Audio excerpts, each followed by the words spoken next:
following podcast is being brought to you by the Defy Life Podcast Network.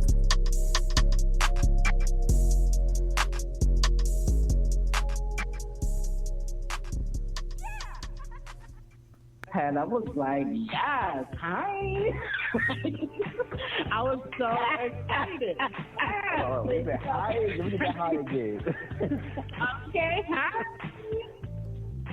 A guy gets to a point and he asks you to marry him, he really wants to marry you. Mm-hmm. He ready. Like he really feels like, you know what, she's the one. She's the one. You already getting the goods. You got to pay for it. Bring me the ring and get on one knee. Okay.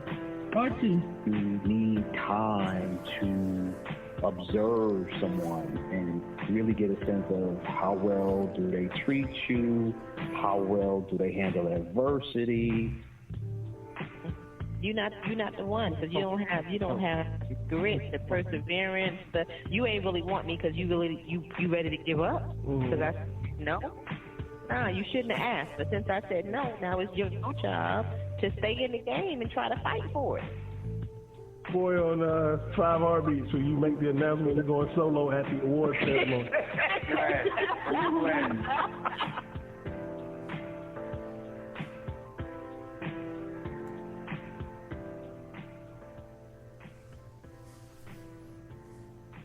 What up, y'all? Happy One-Eye Shut Day.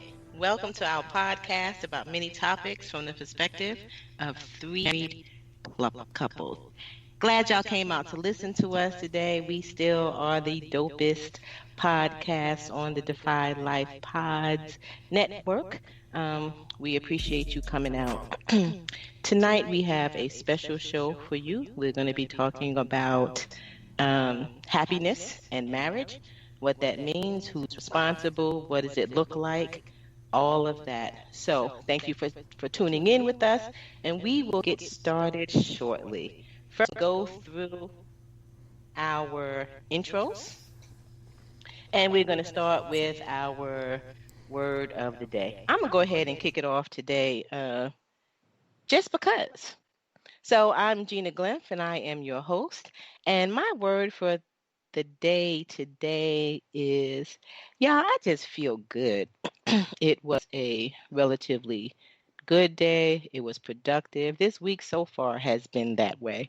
And so we just had a really cool and fun pre-show, which we do sometimes. And so we have been we've been recording, or we've been in each other's space, I'll say, for 45 minutes before we even start the show, just because we just have a good time just chatting. And so I feel good. Hopefully the energy will spread throughout this podcast and will reach you, and we will have a good time together. Al, how you feeling? What's up, everybody? What's up, co-host? How am I feeling today? My word is energy. That's my word. Energized. Feeling good. Just in a good space. Had good things happening, even in the midst of the crazy world we living in. So blessed to be doing this podcast with these co-hosts, and just had a 25th anniversary. That's feeling good. Had a nice experience over the weekend. So, like you said, 45 minutes was fun. So now just looking forward to having a good, fun podcast. So what's up, everyone? Ladine, how you feeling today? You always come to me when I don't got my word. And I be like, fuck, what is my word of the day? Well, damn, get your word together, boo. I know. Let me see. I guess my word for the day is going to be resourceful. Let's say resourceful. Okay.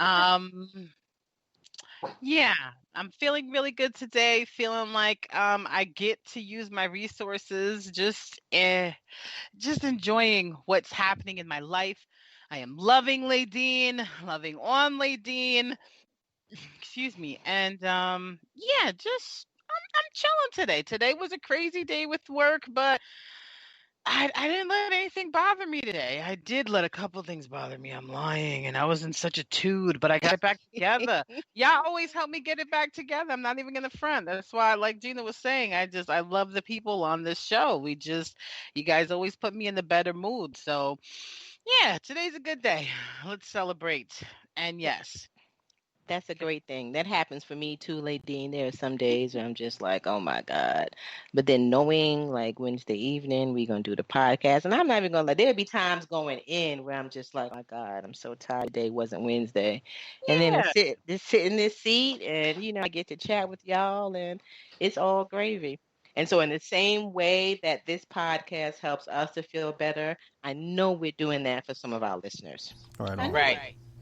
Okay. Yep, yep, yep. Yakina, girl power. We're going to knock the girls out first. Yes, hello everyone. My word of the day, we just celebrated my 13-year-old son, so I definitely feel accomplished Happy because it birthday, was. Carter. Yep, thank you. Birthday, I'm gonna try Carter. Happy so. birthday, nephew. So Happy birthday, young man.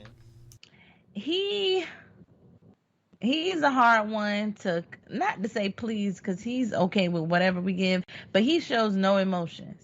So you can give him like $1,000 and he'd be like, "Oh, thank you," or whatever. But he was really excited. He told us that he really enjoyed himself. So I felt like we did our thing, being that it's with this COVID. So I feel accomplished with his birthday. Good stuff. Good Eric, stuff. Good stuff. my word Oh, is She didn't ask you. I'm my bad. saying, but it's all right. Go ahead, Carlos. Follow No, up behind your I, wife. I was getting ready to call Mhm. your name. I'm just so used to us going in, I'm just so used to us going in tandems. So I just figured It's all right. It's I all figured right. I was I see where we at today. right. Mm-hmm. I guess my word is recharge. And Recharge. reiterate what Shakita said. We exhausted a lot of energy this weekend, so I'm just trying to recuperate. So that's my word. I gave two words: recuperate, recharge. Same thing. Okay. All right, JR. Bring us home. Damn. I don't know how to follow that up. Um, my word for it is hopeful. Um, I am going to. Well, I saw my dad this weekend. Me and my sisters met my dad in Charlotte, and anybody that knows my dad knows how much he like his vodka. To have a drink and to go to bed. And my dad has not had a drink in a week. All right. So as he That's what's prepares up. for, anybody else knows my dad knows he has horrible knees, which runs in our family. So he's preparing for knee replacement surgery. So he has to lose 50 pounds in order to do that. And so drinking becomes a part of losing that weight as quickly as possible. So to have him, say he weaned himself off and he went with a week of having a beer every night. And then after that, it was nothing. It's been nothing for a week. Now it's been 10 days. Talk to him today. And then also to actually sit and have a meal with him and see him actually for the first time in my life, see him watching his carbs and shit like that. I'm like, oh, shit. So I'm hopeful that if this man can change, anybody can change. So we all know how it is to deal with Glitman. I'm one myself, and how reluctant we are to change. So salute to my pops, man, for making the necessary steps for his own health and his better future, and to still be able to see a future at 70 years old. I'm proud of him, so I'm hopeful. Kudos, Uncle Tommy. Kudos. The other thing I know about your dad is he is a man of amazing will. Right. And he stopped smoking cold turkey. Like after years of smoking cigarettes. Right. That's Stop my smoking cold that's my turkey. earliest childhood memory. Is pulling up from vacation, going to Alaska. I was 2 years old. I remember this, but we were pulling up from vacation, went to Alaska to Great Niagara Falls, and we pulled back into the drive. Man, my dad was like, "That's my last cigarette. I'm done with these things." That's the earliest memory I have, and never picked another one up. Wow. Yeah. That's pretty cool. So, but in the words of your sister Keisha, um, who says, when the why becomes big enough, then you'll do it. Damn right. And so, perhaps he's found his why that's big enough to keep him on track. Yeah. That's good shit. Yeah, for that man, it's got to be a Y, a Z, an elemental P, all kind of shit. Y'all leave Uncle Tommy alone. As a stubborn blunt man, I can relate. Right. So, yeah, man. So I'm excited for him. So good, and we are excited for him. I don't know. Maybe I'll use him as motivation too, because I need to do all of the above. I need to lose 50 pounds. So maybe me and Uncle Tommy can do this thing together. We'll see. Hey. Uncle Tommy be like, "Don't be calling me." Right. He fuck around. Both of y'all lose 50 pounds or 20 pounds. You're going to be, let's celebrate. Let's have a drink. Don't do that shit. You probably right. You probably right. So on that note, right, because everybody is in a fantastic mood, we're laughing, we all seem to be happy and in a good space. So what better time to talk about what? Happiness. And so Al and I have had this conversation a lot over the years. I don't think we've had it recently, and this is probably one of those things that he'll say to you, like, I've been telling you that for years, and it only took you 15 years to agree with me, and he might be right on this one. But happiness. I would have said 25 years, but that's okay. Start including the dating. Dad. Notice how I'm not laughing. I like no laughing, no. Right, yeah, because that's not funny. You get the blank there. Okay. Thank you. So tell me, what do you guys think? Is it your spouse's responsibility to make you happy? Thomas, what you think? Wow. Me I though? love that you picked Boo first. Yes. Me though? Come on, Boo. You got this, Boo. Lead off, Pooh. Lead us off. You got it. You got it. Come on. So hit me with the question again. Am I saying?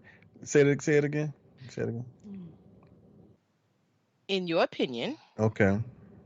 who do you think that it is your spouse's responsibility to make you happy? Oh, to make me happy. I just wanted to make sure it was okay. I guess early off, I thought it was, but as I guess thinking and just realizing different things, I say no.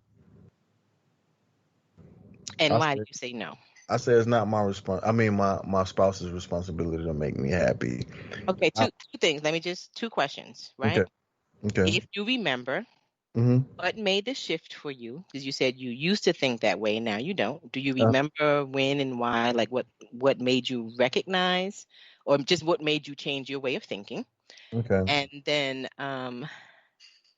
secondly, why don't you think it's her responsibility to make you happy? Man, I'm trying to think what shifted me. Maybe it'll come to me, but let me tell you why. I think so. I just think that it's my responsibility to make myself happy, because I just think that's a lot of pressure to put on someone to bestow my happiness, in them, and for them to have to do X, Y, Z to make me happy. I mean, they could help out and do certain things, but I think the end all say all. I think I need to depend on myself, for my happiness, because just depending on another individual to make me happy, I could be disappointed all the time. So if I if I take that responsibility on myself, and then if I'm not happy, I only have myself to blame for it. So that's how I think about it now. I mean, like I said, I used to think, oh well, I need, such and such key to make me happy, or do this or do that, or give me a massage. But I don't think like that any longer. I mean, those things are nice. Those things are cool. However, I just don't have that. I just don't have that mindset any longer. Okay. And if you remember about the shift, then you can come back Okay, sounds and good. answer it. Yeah. All right, Chiquita, what about you? Definitely not. Because I definitely feel like you're your own person, so you should make yourself happy in the inside. But that's in the inside. That partner should also make you feel happy on the outside. So meaning I'm happy in the inside for myself. I'm feeling good. I do things that I like. I meditate. I do all of the above. But he has to go with me too on the things that I like, to make me feel happy on the outside. So it kind of go hand in hand, I feel, about when you ask that question about have your spouse. But definitely know your happiness comes within you. But your mate also makes you feel happy on the outside and just enjoying life, being positive, like urging you on, doing things you like. So that makes you happy on the outside. Okay. I think yeah, I hear You you. gotta understand what I'm I saying? feel you. Absolutely, I do. Okay. You're saying it's a little bit of both, It's a right? little bit of both. Yeah, that you But are hands responsible for down. your Yeah. internal happiness, for your Yeah. ultimately being a happy person, making sure you get what you need. But your spouse is also responsible for contributing to your happiness. Yes. Yes. Mm-hmm. Gotcha. Yeah, because you can't have a downer beside you. Like I'm happy and I want to do this and do that, and then I come to him and he's downing it. Like, no, you got to help me. You got to meet me halfway. Okay. Ladine, what say you? Girl, you got the right one for this. Let me put my timer on. Woo! Put it on, get it on, okay? Go in. Okay, so for me, um, okay, so I think we said this on another show. I know I definitely referenced this in some way. So let me preface this with no one can make you feel any kind of way. We as human beings are in control of our own emotions and feelings. And if you are not in control of them, then that is an opportunity for you to get in control of them and to be in control of them. We allow others to come in and stir up the shit inside of us, but nobody can make you feel any other way. Somebody can be completely over there on the other side of the room with their actions. They might egg you on. They might fucking something that they may say may drive you insane, right? But you allow that shit. Let's be very fucking clear. This took years to understand with the emotional, incredibly impulsive human being that I am. Let's also be clear. That was one of the main things in my vocabulary. I can't stand this nigga do this, man. And he makes me feel this kind of way, and he makes me feel that kind of way. And I used to say that shit all of the fucking time. I owned it. Honey, I stood in the fact that my husband can make me feel all kinds of ways. Let's not get it fucked up. I absolutely did. And there definitely was a shift. There was a shift in my trauma healing for me that allowed me to see that differently. there was a shift in me understanding that I am nobody's victim, nor do I choose to be anybody's fucking victim. I'm not even my own fucking victim. Okay. So I get to be in control of these emotions. This is not something that comes easily for Ladine. I don't just I literally, it's a conscious effort to change my point of view and my perspective inside of situations. Sometimes I need to be reminded. Sometimes JR got to look at me and be like, bitch, are we really doing this right now? And then I'll have to be like, oh, right. No, we're not doing that right now. So it is, I'm not saying it is easy, but it is definitely a choice. I feel happiness is a choice. It is something that you get to choose. And so to give up the control and the power of my fucking choice to be happy, to give to my husband and say that it's his responsibility to make me happy, hell no, I'm not doing that. Not at all. Mm-mm. Did I do that for years? I absolutely did. I can't even understand. We've spoken about what that did to him. And JR and I actually sat down and had this conversation one time. And he was like, bitch, I can't. Well, he didn't say bitch, but he was like, like, Lay, it's not my responsibility to do this for you. But I'll let him go into that because I know he has a lot to say about that. So I'll let him, explain his side of the story. But go ahead, Gina. So yeah, right. So you know me, Ladine, and I agree with you 100%, right? But not but, and that's on like on this higher level of thinking, right? Where a lot of us we have to learn to consistently reside there, right? Right. Okay, so having said that, right? Yeah. So everything that you were talking, that's like in ideals, and yes, absolutely. All of our feelings, emotions, decisions, like all our ways of being, all of those things are choices. Sometimes we're aware, sometimes we're not. But the reality of the situation is that yes, while we are in control of our feelings, and I hear you saying that nobody can make you be any which way. Practically speaking, on a day-to-day, we do have triggers, and I don't mean that word in like some super psychological kind of way, or I guess in a medical term, right? Because it is it's used differently in certain situations, right? So yes, I mean, like in its loose definition, we know that there are triggers, that we have triggers. And so I guess my question to you and to everybody here, right? Whether you agree with Ladine and me or not, would you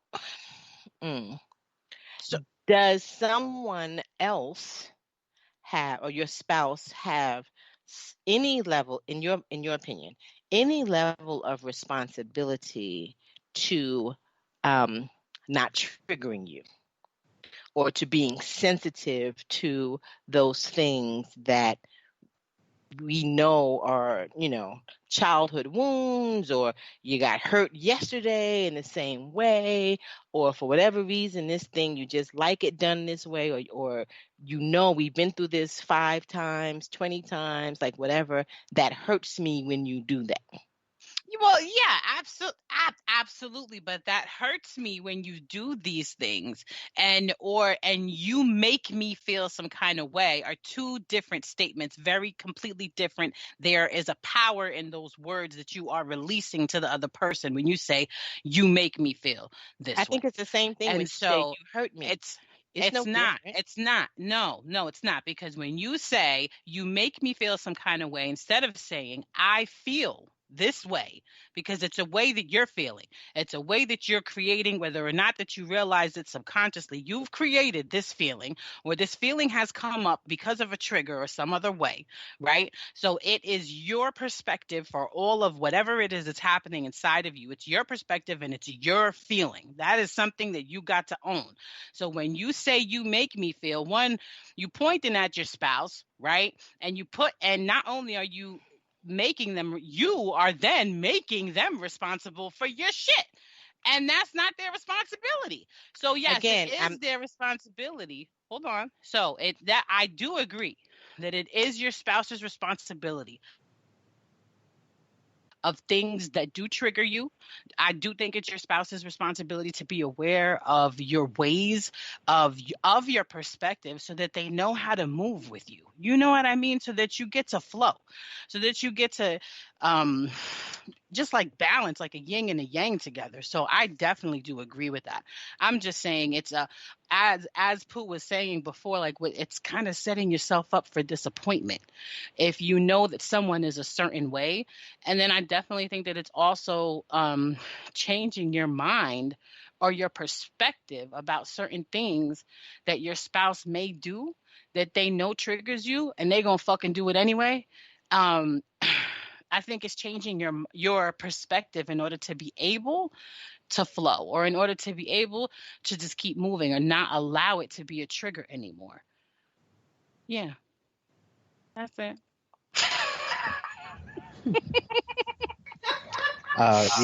You got the church saying amen on this side of the pew. Okay. So, again, I agree with, we're on the same side, except for I do think that it's the same as you make me something and you hurt me, right? Because to me, you're still giving that person the power to impact you, right? However it is, positive, negative, like whatever. So that's still your choice. And then you have the choice too to make as to whether or not what your response is going to be to someone's actions, whether it's pain or anger or disappointment or happiness or like whatever, that too is a choice. So at the point when you're Right. like, you hurt me, I'm choosing, like at your most at You your hurt, but it's highest the same level, thing I'm as me. choosing to be hurt, Right. And so I just kind of think it's the same thing. And I'm not disagreeing with you. I agree with probably 99% of what you said.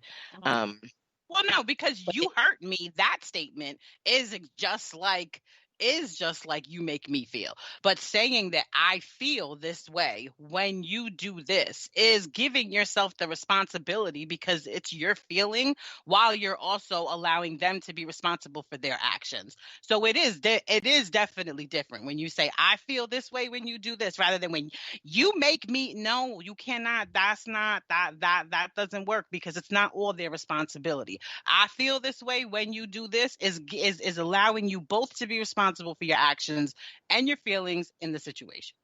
so since So there's that joint hold on. responsibility, does that Yes. mean, wait, here on, does Yeah. that mean that there's joint responsibility in the happiness as well? Because that was the original question.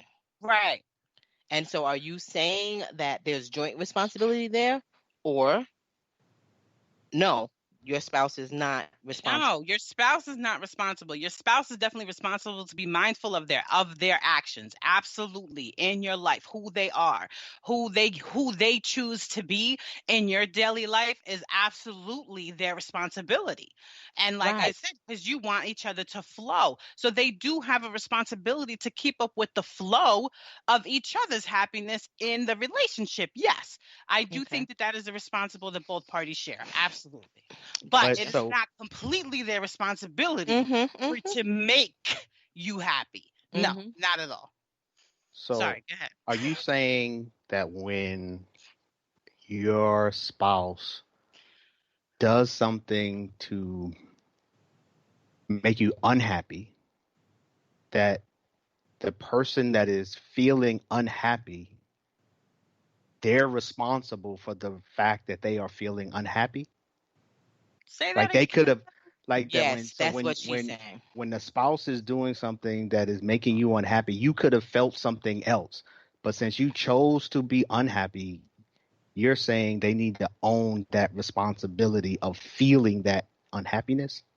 You mean the person that's unhappy? Yes. Correct. Yes. Yes, Okay. they get Yes. to own that right because That. you Mhm. right because whatever it is that's happening with you inside of you, whether you are an unhealed person that doesn't even choose to go through their traumas, whether that's all your perspective. Everything about you is your perspective. So yes, that is your responsibility with the way you feel. You are responsible for your emotions. Your fucking spouse, your kids, your mom, your dad, nobody's responsible for that shit. You were not responsible for your childhood traumas, but as an adult, like you're absolutely fucking responsible to work through that shit. So yes, as an adult and as a married couple in a fucking relationship, it is your responsibility to deal with your feelings and emotions. Absolutely. Sorry. All right. JR, what say you? Is this thing on? I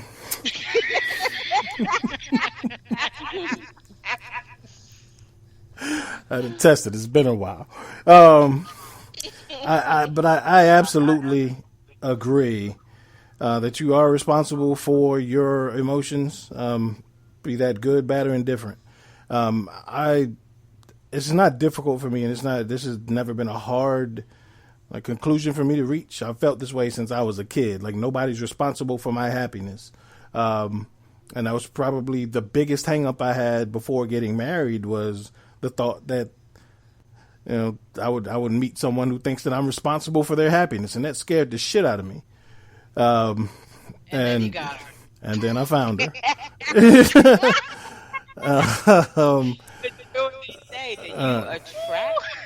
Right.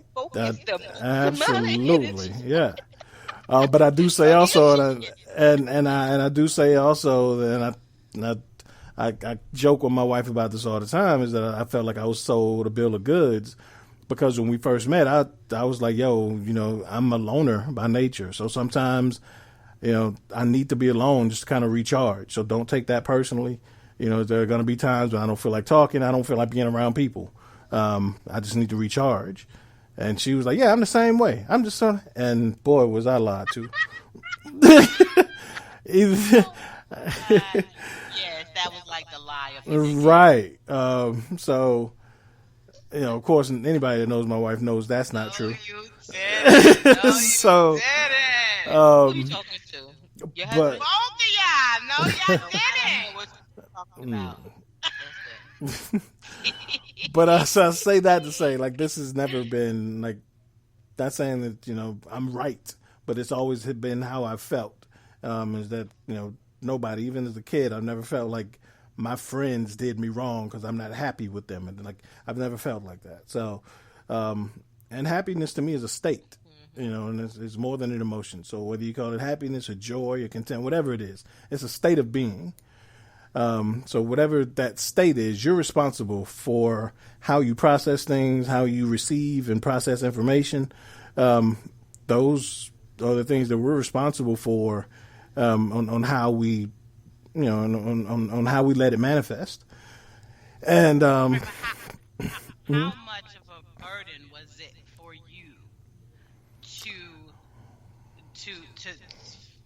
for me to leave my happiness in your hands? Like, what did that do to you? Right. So, again, like, I always break our marriage and our relationship up, even before we were married, into chapters. So in that chapter of our relationship, early on when we first met, early on in our marriage, it was a huge responsibility, and it was exhausting at times for me. One, because, again, I need to detach from people at times in order, again, to recharge, and to have that responsibility on me at all times was exhausting. And it took a while for me to realize, to pinpoint that's, where that was coming from. And so it's funny, for years, once I identified it, I would tell my wife, like, look, I cannot be responsible for your happiness. Like, that is draining to me. And as a person, I have to let you know that. Like, for me as an individual, I can't be responsible for your happiness because it's a detriment to me. And for years, she didn't get it. And then she comes to me one day, maybe, I don't know, a couple years ago. I get it. Okay, I could not understand. She didn't understand it. And you're supposed to make me happy. Right. And I would be walking through the house, and I would hear her on the phone with her girlfriends, this nigga, this, and again, I was like, yo, like, I don't get it. Like, why is she so dependent upon me? For her own happiness. I don't get it. And a few years ago, she came to me and was like, yo, did you see this video Will Smith had on Facebook? I was like, what video? Yo, he talking about him and Jada and how he can't be responsible for her happiness, and like he was done with her. Like I was like, and I was looking at her like, you know how of course everybody out there ain't gonna get it, but you know how, Gina, you and Al will get it, like you'll get it. How Aunt Lee looks at JJ. It's this look of like supreme disappointment that you're my child right now. So I looked at her with that look, like I can't believe she's fucking telling me this. Sometimes you gotta hear it from somebody else. Come on, Jay. Right, I get it. Yeah, and that's I get that. And so there's a level of understanding. I wasn't to receive it in those moments from you. I needed to get it from elsewhere. I don't know. Right. Like, you know what? You sound just like me, Ladine. I don't know. This is episode 13. This is probably, 11 episodes ago. And I probably hear it, I don't know, at least once a quarter. Yeah. But it is so true. And, and I usually make light of it. But really, you do need to hear things from different people, right? Like, it doesn't sound the same. But also, it's kind of that idea of sometimes you think that your spouse or your friend, like, it doesn't matter who it is, right? The person on the opposing side, right? Sometimes, and we all do it, it's a human flaw. We will say things that serves us best, right? And so if I'm the person on the other side and I feel this way and I feel like you're just saying something because it serves you, then I'm not going to be as receptive.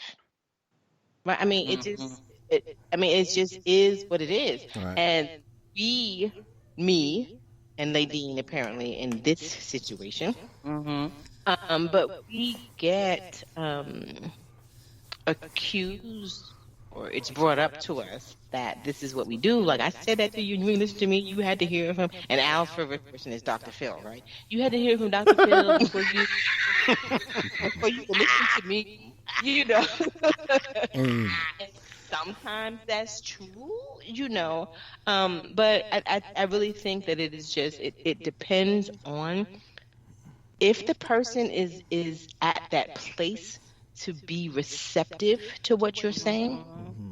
But secondly, it's also like the source matters. Not that that person is any more intelligent than you or more right than you, or it's just, you know what?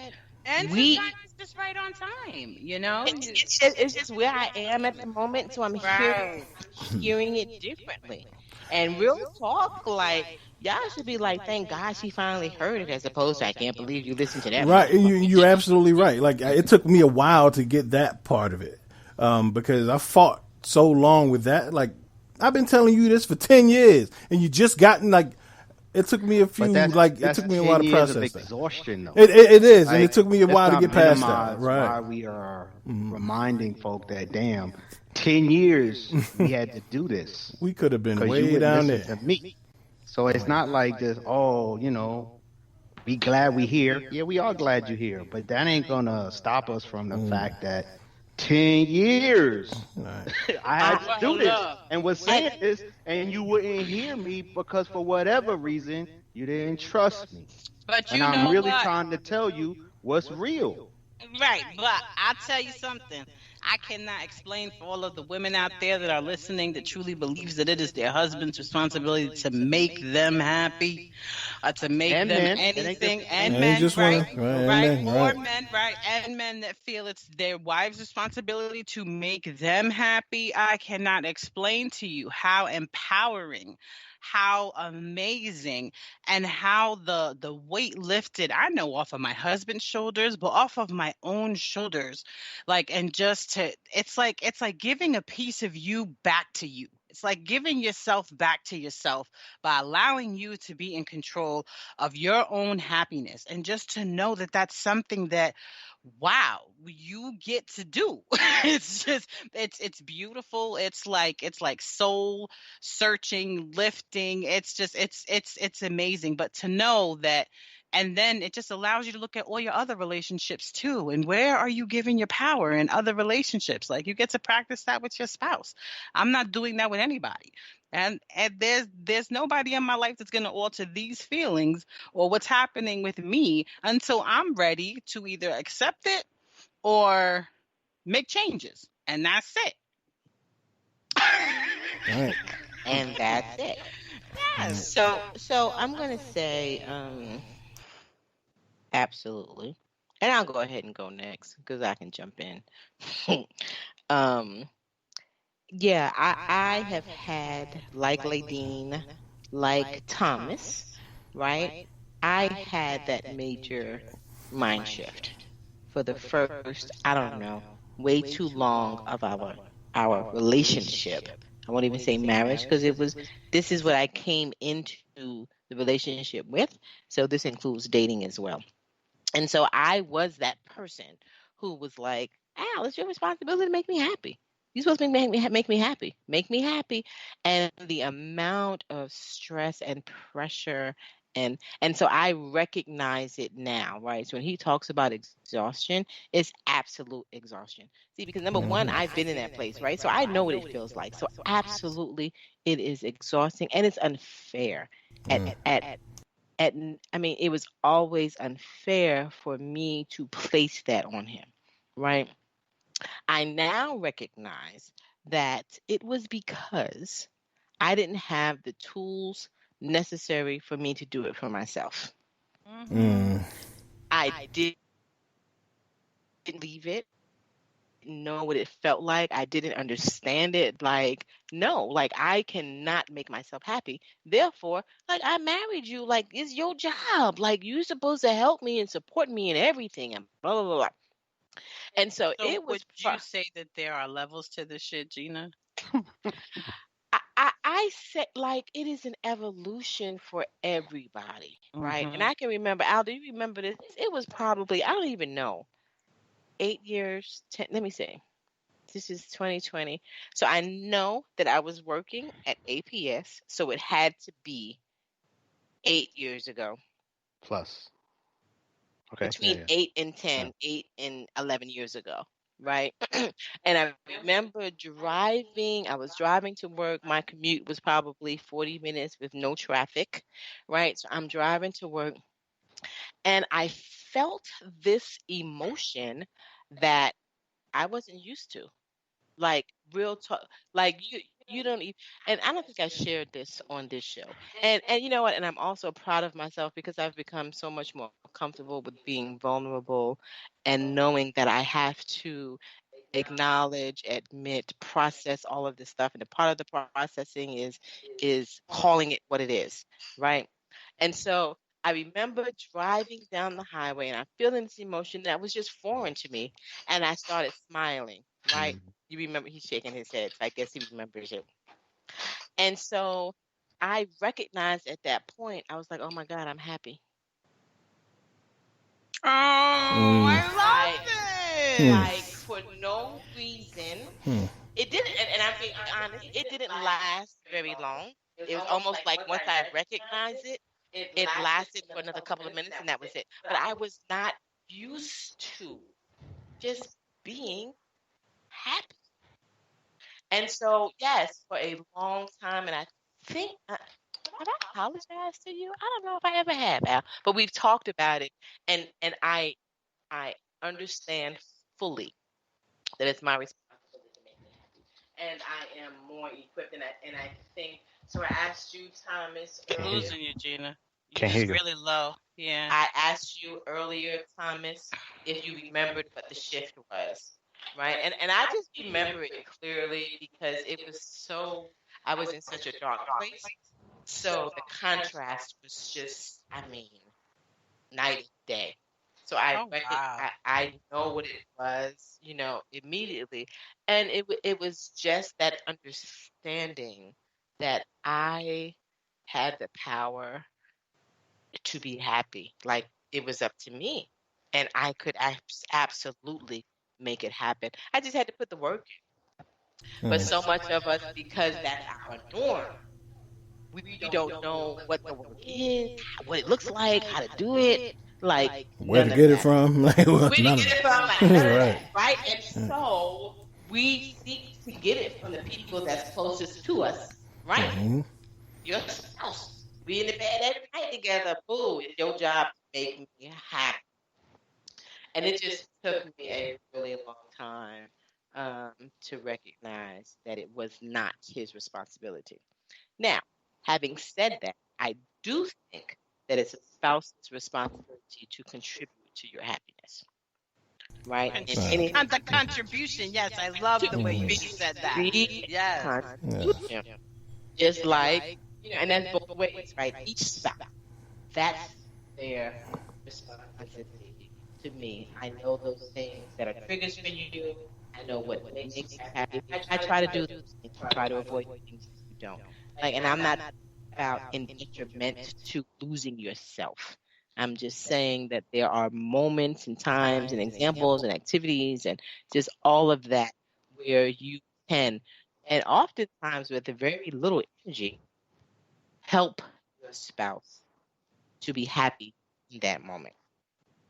Support Right. them with their happiness. Support them with And their whatever that looks like. in whatever it looks like. But also being clear to, something you gotta exhibit some kind of boundaries and be like, yo, that's not my responsibility. That's not my shit. That's your shit.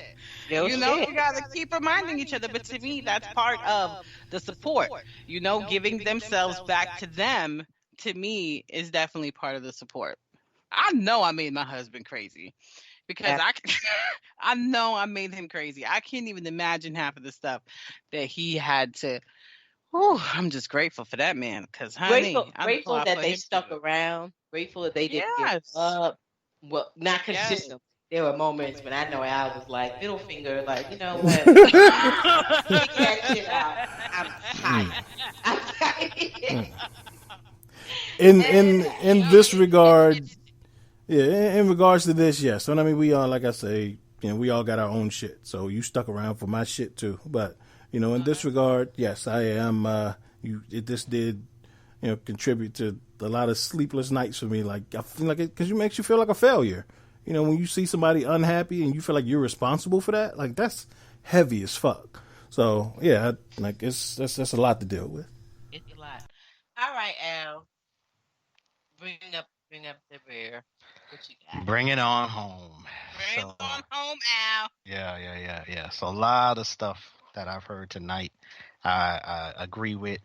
I love the idea of the happiness on the outside is definitely shout out to Kid. I had not heard that phrase before, and I kind of I'll start understanding that as the contribution aspect to it, right? So that was kind of cool. I love the conscious effort thing. I can think that's something that people minimize, and when they think about happiness, is that you got to really work at it, and also just controlling your emotions and changing your perspective takes a lot.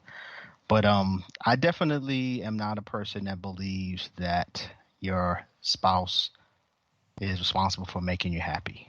That's never been my approach. And I think so much of it has to do with growing up in the home I grew up with. And I even had to check in with my siblings to be like, yo, for the record, because I don't want to say this shit to the public and be wrong, but did we not grow up in a home that was pretty much make yourself happy? That was pretty much the approach. This ain't no we gonna check in and see how you, and we gonna feel like we own your happiness. Nah, your happiness is on you. And while it took some time, because some people kind of romanticized our home at the time and shit, was like, no, it was like, no, that wasn't our home. I don't know where you grew up, but that's not what happened. And really, it was a place where pretty much it was me, 3 siblings, and my mother, and we all felt like it's your own responsibility to make yourself happy.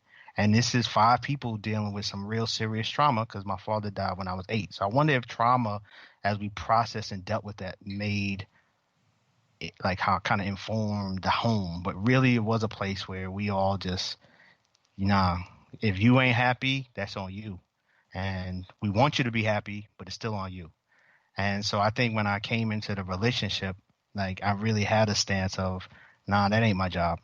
And not only it's not my job, but I know it don't work because that's not how I was raised. So people make themselves happy. So if people make themselves happy, I can't make you happy. So no, don't count on me to do that. So I really, you know, um, yeah, I think my wife has come a long way. Like she has, I agree with her in terms of the evolution, because she's not where she was on this issue, and that's good, because it has made, I think, the path richer as we have tried to kind of own our own happiness, own our own control of our emotions, and realize that if you feel a certain kind of way, it's because of I like the way you put it, Nadine, it's the shit you got inside.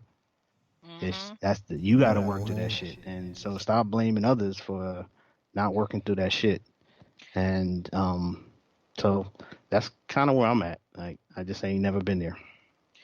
So, I don't think that it's about blaming others necessarily, right? And so, Al, you talk about your household, and it was this idea that everybody is supposed to make their own selves happy. Um, I don't know if it's that simple, right? Because at 8 years old, you don't know how to make yourself happy. Nah, I disagree. I Because think no, I think it's I think it's a journey. So while you might not know it, I think like so many other things in life, like you learn through experimenting. And I think one of the things I learned was that, you know, how do you make yourself happy? Do things that you enjoy. And so what I tended to do was, as a kid, and my siblings, they'll bring it up, be like, "Yo, you spent a lot of time by yourself as a kid." Yeah, because y'all wasn't fucking with me. So instead, I did the things that I knew I enjoyed to kind of help me get through and start feeling happy about stuff. So like, you might not have like, I might not have learned that at 8. It might have took me till 10. It might have took me till 12. No. You probably knew exactly what you wanted at 8. So I'm laughing, right? Because there was this video, right? And it showed this man, and he's watching the little girl, and the little girl's crying hysterically, and he has no idea what's wrong with her, right? And I think I posted it on my Facebook one day. And then all of a sudden, he's like, "What do you want? Like, what do you need?" And he starts talking to her, and she was like, "Well, I would like I don't know, maybe a peanut butter and jelly, maybe some Fraggle Rock, because they got some music and they could dance." And I'm like peeing on myself. I can't stop laughing at it because I'm like, if JR only under just feed me, give me some music, and you can make me happy. So I agree with you, Al. What I'm saying is, yeah, I do think an 8-year-old knows what makes them happy, because they can work their lives out into what makes them happy. Now, what we choose to give to them as adults, I think is different. But yeah, so I yeah, see what no, you and say. I disagree, right? Because not that an 8-year-old doesn't know what makes him or her happy in the moment. I believe that it's all modeled for you. That you have adults in your life that are showing you what happiness looks like, Yes, right? They're the showing you idea of what the happiness should be. idea of happiness. Right. They're showing you that if you engage, and while it may not be in the verbal, because how I imagine from what I know of Al's life, childhood and experience his mother for the short time that I did, um, it wasn't intentional of this is how it looks, this is how, and so it was kind of like this um more implicit. I'm showing you, right? And you had your uncles and your aunts, and you had all these people around you that was exhibiting happiness. All you got to do is pay attention. As long as you Yes pay and no. attention and take notes and apply it, you're gonna be all right. So that's the Again, key no, to that's from your being in the experience. classroom. It's like some teachers is going to like model it and tutor you and you know, whatever. Some teachers just gonna put that shit on the board and say, pay attention because we given a test. And so I think in my home, in my life, it was exhibited, and I think, but in the underlying strategy of success was pay attention, take notes, and do what makes you feel to be happy, and your life will be better. As I I was saying, you need a model, right? So that was your upbringing.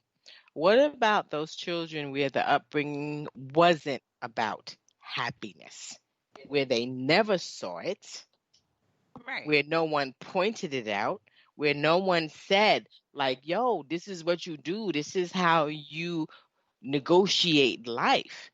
You Well, had the I mean, I examples think that where depends the on the kid. happiness was. That's what I'm saying. It depends on Yeah. both. It depends on the Yeah, it kid. depends on It all of it. depends on the On environment. what It was depends modeled on for them. the Yeah, the absolutely. trauma. It depends on Yeah. a lot of stuff. But what I'm saying is that yes, I believe that we innately, as human beings, I believe that the Creator created us so that we would know what we needed, how to get it. He provided everything for us, I believe, in nature that we need, right? But if you're not shown how to access it, if you're not shown what the possibilities are, if you don't experience it, see it, feel it, taste it, like if that is not your reality, then you don't know what it looks like. Right. You just don't know. And even that 8-year-old who innately understands, like, because I also believe that the Creator created us so that we know innately, we know what we need. We know that, but it's our experiences, our environments. That It's what altered we've been what we want exposed or to what we that right. alters it. And so if you've been in that kind of environment, which does not lend itself to all of that, you're not going to get it. And you don't have anything to grab onto. Right, And so because some of us, but that's and all. Go and ahead. so some of us, it just takes a little longer, right? Because I well, didn't have that. I I didn't have that growing I up. wanted to say that I definitely agree with that because I just had this conversation with my sister because, as you all know, I grew up in a house full of, I had uncles, aunts, and cousins, like, in the family. So it was probably like 13 of us in the home. And so me and my sister asked the question, like, we have some cousins that were deeply depressed just from the trauma that happened and all of the above. But we had my grandmother house that we went to over the weekend and we went to church. And so we thought about it. We was like, well, why we didn't turn out, like some of them, how, we have some of them that are in prison, couldn't stay out of prison there. And then we have some of our cousins that was in the same home of us. They went through a lot, like had to go therapy, all of the above, just messed up mentally. And so me and my sister thought about it, like, why are we so level headed? Like, why are we, good at where we are? And I was like, you know what, I really think that it was because of church. Because a lot of us weren't happy in the situation we were in. We maybe saw people happy in the house, but there were alcohol involved, all of the above. So they really didn't pay us any attention. But we got that. We ended up seeing positive role models when we went to church, and I really think that helped us as far as trying to find our happiness and knowing who we are. Because a You mean lot of like as far as your foundation, Keita? Is yeah, that what you're yeah. saying? Like When it's it comes okay. to your foundation, because a lot of some of our cousins, they have a hard time because they lost a parent and all of the above. Like now to this day, they still struggle with finding their happiness and being depressed, like depression. And so I totally agree with what Gina is saying. Like some kids don't pay attention to that and they have a hard time struggling with that of trying to find their happiness. And so I think that, yes, Chiquita, and I think that's one of the ways in which we, um, uh, it's a disservice to our children, right? Mhm. Just the youth in general, because we are not always cognizant of the fact that some youth need explicit support with processing. Right. We just kind of assume that all children are the same and you're going to be all right. You can make it, blah, blah, blah. And I'm No, saying that some children are definitely different. some children need intentional intervention.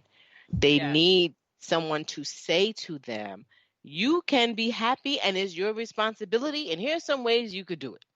You know what I mean? Like, because if it's not out there, like if there's no one showing them that example, then, it's hard for them to Yeah, and pick there's it up. some women that out there to this day is trying to find a man to think that a man will, will bring some type of happiness. Make them And, happy. and they Yes, can't figure it absolutely. out now. Like, why can't I make I'm like, you girl, you got to make yourself happy first before you even try to even bring a man along, because the man is not gonna bring you the happiness. Right. Girl, No say one, again. though. A No, man or no one, not even your best girlfriend, your no. sister, your mama. Like, I mean, because to everybody's point, like it is so internal. And the only way that you can do it is if you choose it and then figure out strategies to help you continue to choose it. Yeah. Do y'all think 'Cause I that? never, go ahead, Jay. No, 'cause so do y'all think that the I guess like the fairy tale that little girls are taught growing up Yes. plays a big part into that? Yes, and I spoke to that last week. Is that whole for me? Some of that is that whole idea of you have this other half. You know what I'm saying? And you need that other half to make you whole. We're taught It's all not of our even. lives. Yeah, I mean, or it may not even be the other half. It's just the whole Prince Charming idea that he's gonna come on his fucking white horse with his roses and be sitting outside the window, and you're gonna be happy forever. So every fucking relationship you get in, every man that comes into your life, you have this idea. As a little girl, you might write his last name as your last name. Like, it's absolutely ridiculous the way we program little girls, right, to believe in love. And you do the little hearts with your names in it together, and then you grow up. For me, I grew up with women that was what they did. I remember my mother, and not even consciously, because I don't think they did it consciously, like Gina was saying. So I don't think it was consciously at all, but just saying, girl, you're gonna find yourself a man one day, and he's gonna do this, or you need to find a man like this, or you, and when you keep saying that and programming that shit into little girls' heads, or even little boys, when you tell the little boys, oh, well, you're gonna have a wife one day, and you want to make sure that she does this for you and that for you, because if she does those things, and those things will make you happy. You know what I'm saying? And it's not even that because a lot of things that we're taught as boys. make me happy. Go ahead. No, just like a lot of things that we're taught as boys, and I know I got it. I know I heard a lot of boys being told that you have to do this, this, and this to make your wife happy. When when you get married, you have to do these things in order to make your wife happy. That's what we're taught. What do y'all think then about the saying "a happy wife is a happy life"? Well, that's where it comes from with the outside. You still have to. With the outside. Go ahead, Keita. Let them know. I mean, I hear you sticking to it, but because I can't be just all happy every day. I'm happy with myself. I've been down before, all of the above, but I went and start meditating, all of the above. But I need to have my husband still ride along with me and still buy those things, or just being just a positive in my life. So that's where the happy wife come from. Because if you hear me saying I want this or I want that, or let's do this or let's do that, then you do it. That's where the happiness come from in that perspective. Well, I do believe in the new altered saying, happy spouse, happy house. Okay. Oh, I hadn't heard that one. Yes, I definitely believe in that, because I believe that right, because it goes both ways. It is inclusive, and I think a lot of times we as women, because I do feel like we're programmed, and then the men are programmed differently, like Jay said. Like, some men are programmed to be providers, and if they provide, then they're good. So then they don't think about other ways that their women are looking to be loved. So there's so many different levels and aspects inside of this idea of it's your responsibility to make your spouse happy, or that someone else gets to hold your happiness in their hands. It's insane, but it definitely programmed. or modeled, and it's insane. But I like that new what is it? Happy spouse, happy house. I like that. I Yeah. kind of like that. Yeah. But I think that the older saying comes as a result of, I really do think that in probably more ways than not, the woman sets the tone of Absolutely. the household. I tell you that all the time. Like, The emotional tone. Yeah, absolutely. We set the tone. Absolutely. Yeah. The feel of it. Yes, Al, the emotional. And so I think that's where the earlier phrase came from, how happy life. Yeah. I mean, and it makes sense, right? Because I think Al will tell you, his life has been probably the easiest when I'm happy. Right, and that's for everybody in the house, right? Because like I tell my boys all the time, like, look, man, just pick your shit up. Because if not, we all gonna die. Like, just do what she said. Like, I don't want to deal with this shit today. And like, so I have to like pull them into a corner at times. Like, look, man, like I'm trying to save all of our lives right now. Just pick your shit up and don't get in her way. Like, because if she's like feeling like when my wife is in a certain mood, like, you're right, the whole mood of the house changes. Food don't taste as good. Music don't sound as good. Like, it's different. My house is different, B. It ain't the same. I agree, but I think that is because, just generally speaking, on the day-to-day, we are responsible for most things. Right. And most tangible things, I'll put it that way. Most tangible things, yes. There's most tangible things. Mm-hmm. I ain't talking about the amount of money that you make right. in this particular Absolutely. day. It's going to hit the bank. Right. I'm talking about just the day-to-day. Yes. Right?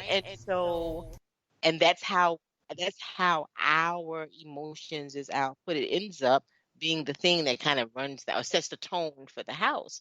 Is because generally speaking, we're doing more things on day to day. And so if it's about picking up your shit, like ain't nobody gonna pick it up. If you don't pick it up, who's gonna pick it up? Us, the woman. Like daddy's really probably not gonna walk into your room and pick up all your drawers and socks and shit on the floor. And so it's like, okay, well if your mom asks you to pick it up, how about we just do it? Right. Exactly. And that's what I'm saying. It's because as men, we're more concerned with the end result, is you being pissed off. We ain't concerned with the minutia of picking up your socks, because that shit don't matter to us most of the time. But it's the end result of what's going to happen if that shit don't take place. Then we all going to have to deal with it. So and let's just save ourselves. Right, too, because like to me, sometimes it's about, in that moment, right? Mm-hmm. It's about, who is this most important to? Mm-hmm. If you don't give a damn about the socks, right? But you know that I do, can we go ahead and pick up socks? Absolutely. Mm-hmm. And then tomorrow, when you care about whether or not your damn beer mug is frosted in the freezer properly, right. You know what I'm saying? Like, okay, so then we'll deal with that. Like, but it's those everyday things. And Jay, like, it's wonderful. Like, to your point, a lot of the stuff y'all just don't care about as much as we do. Mm-hmm. And I'm just speaking generally. And so, listeners, if you're that male that is much more neater than your wife, I'm not talking about. I'm generally speaking. I'm speaking about the 6 people on this podcast. People on this podcast, right. we established in the pre-show that me, Chiquita, and Levine do all the housework. That was the no, but you know, I'll just say. I was wondering, did Pooh ever answer the question though? Did we ever get back to Pooh? He did, but Pooh and Chiquita couldn't come to a consensus. Which question? The question about no, not about that what one. changed his perspective. Yeah, about where was the shift? Did you ever answer where the shift was? No, I haven't. But I remembered. I've thought about it, and it wasn't. It didn't have. I didn't have the notion of someone needs to make me happy. I just always thought that I had to make someone else happy. You know, that's interesting. That's even deeper. Right. Okay. So I took because growing up, I had to make myself happy, and I made myself happy by making others happy. if that And sounds, that's not good. because I was very depressed growing up. A lot of different things going on at very young age. Contemplate suicide, like just all kind of ridiculous stuff. So, and my way to combat it was to make people laugh, to make people happy. So I took their positive energy and transferred into me. So that's how I make myself happy. But like I said, I learned how to make myself happy by doing other things, and I I shun the burden of making someone else happy. Because I did feel that pressure.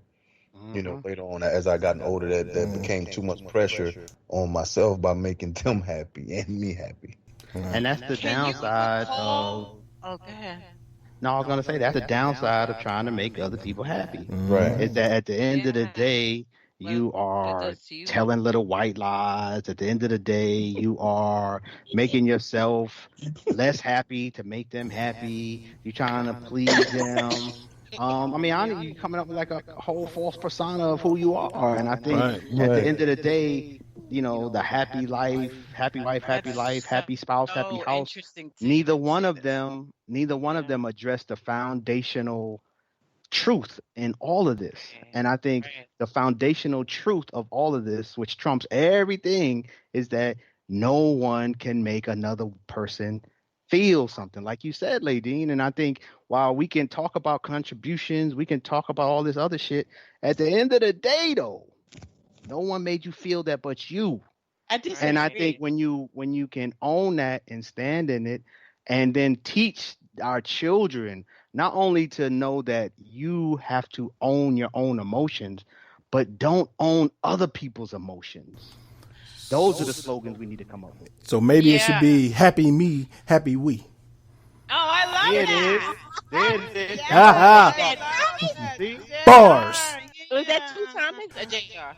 That That's was me. Jay. Bars. There it is, Jake. There it But is. Happy me, Hold happy on. me. Right. I did want to know from Thomas though. So like I know that had to been like an amazing burden, and I know we talked about like other just we went back to like trauma as kids. Like what was that triggered you? Like just for people that may have experienced that same thing, right? That you experienced where you took on that responsibility. Like what does that still trigger you as an adult at times?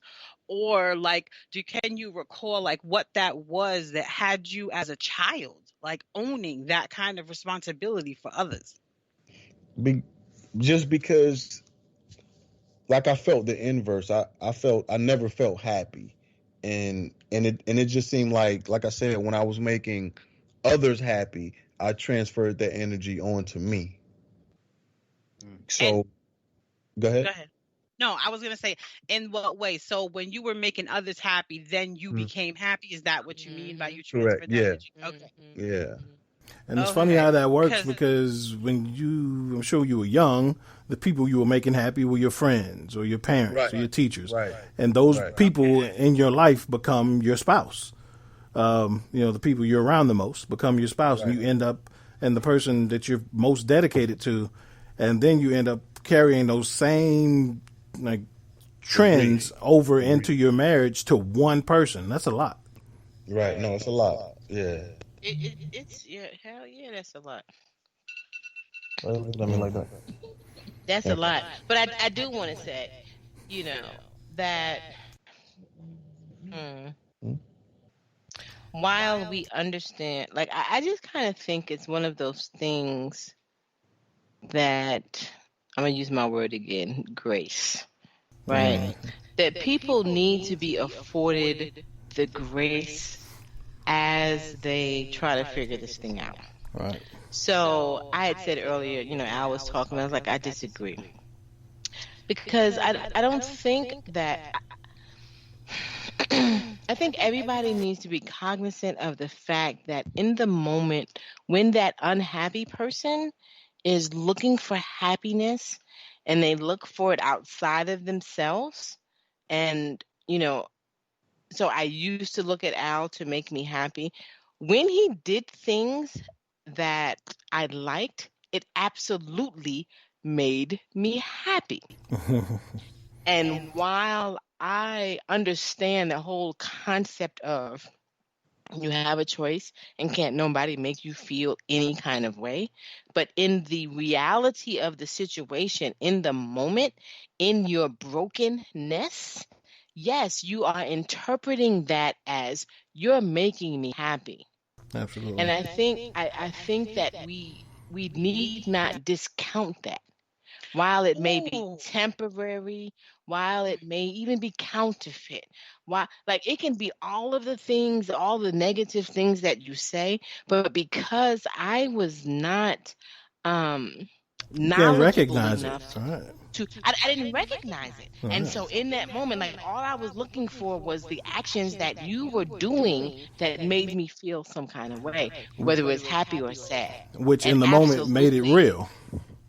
which made it real because that was my All right. perspective. And it's Absolutely. not your responsibility to make me happy. I'm just saying that in the moment, until the people get to where they need to be in order to understand and to actually implement like that internal happiness that Chiquita spoke about, like I think that this just needs to be that level of grace and understanding and willingness to work with your spouse, your friend, your like whoever it is, because that person is not able to attain the happiness for themselves. So I just want to say the grace for me is in that I'm not having any malicious. So I agree that in a moment, that's how, for whatever reason, that's how they're processing it. So I'm not going to put on top of it any sense of maliciousness that the person is doing it with ill will. So I think that's the grace, in that, okay, cool. I know that's where you are. So I'm not going to think you're putting me through all of this because you have some bad desire for me to feel this way. You are just not having the whatever the knowledge, the strategies, whatever it is, to understand that it is still on you. And I think that's the part that I refuse to move from, and that it's on us though. Like I hear you.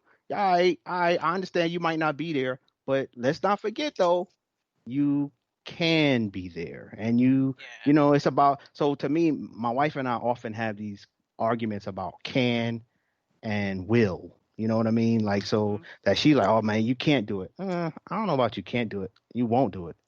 So to me, because I think I have a sense of the capacity of people or what they're really, sometimes they can do things that they just, for whatever reason, don't want to at the moment. And I think if they wanted to, if they had the will, they would. So that's kind of where I'm at. I got a question for Kia that's just been like killing me right now, because so for Gina and I, we sort of had a little bit of the same experience, right? And so as far as like, but from what it sounds like, so I know Pooh probably had a little bit of the same experience as the men, but Keita had a similar experience. I'm wondering for you, Keita, with your spouse having that type of perspective where he would need to for you to be happy in order for him to be happy. Like, what did that do to you?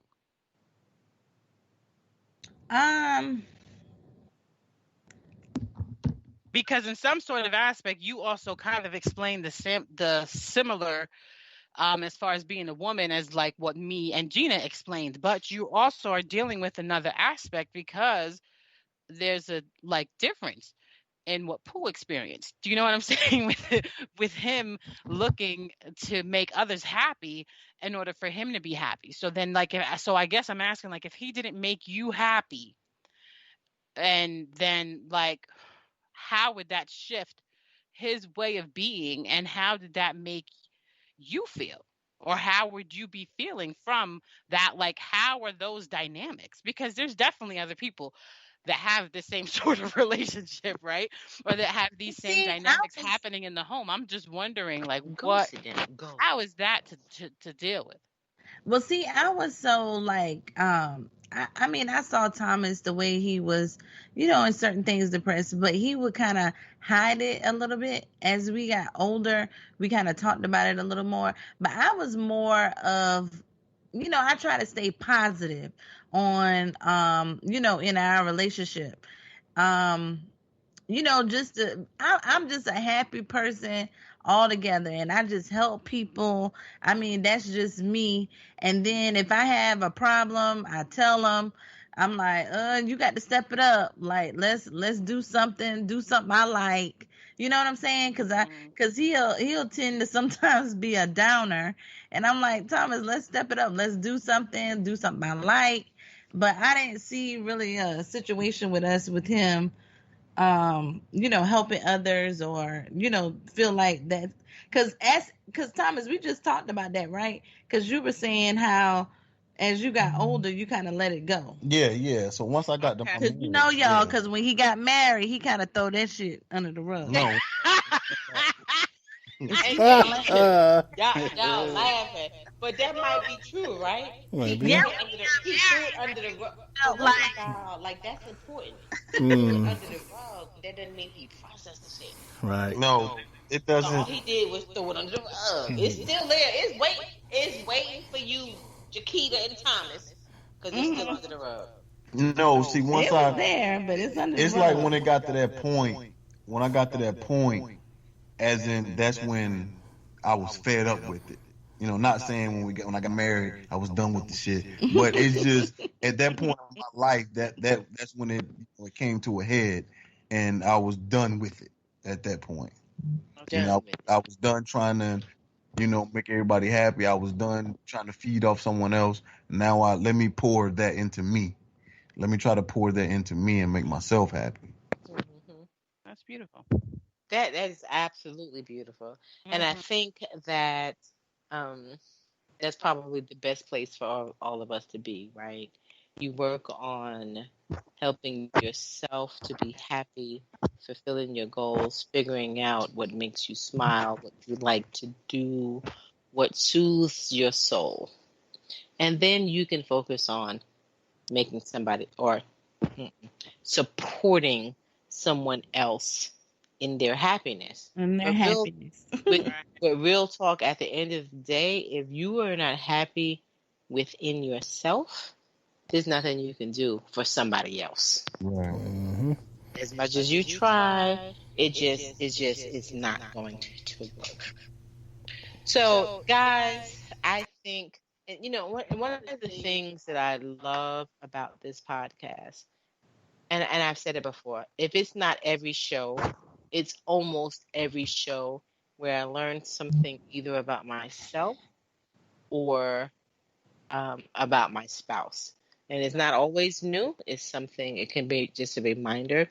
But this show, I think for all of us, served as a reminder of it's up to us as individuals if we want to be happy.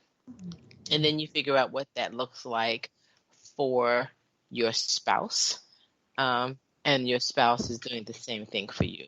So I think that we all agreed it was kind of a joint responsibility lying mostly with the individual, but then, getting contributions of support and happiness from your spouse.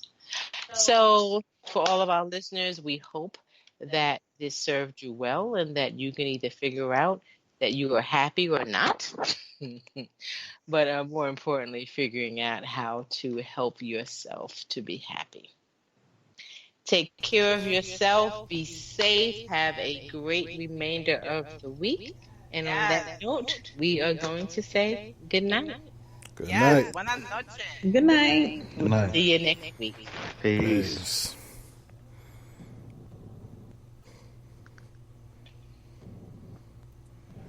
We're told that greatness is exceptional, when it should be expected.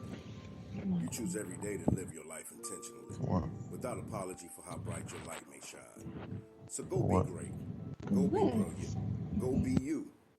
Go defy life. The Defy Life movement is one that speaks to each of us in its own way. Defy Life gear speaks to us all by reminding us that one size does not fit all. Visit defylifegear.com to get fitted for greatness.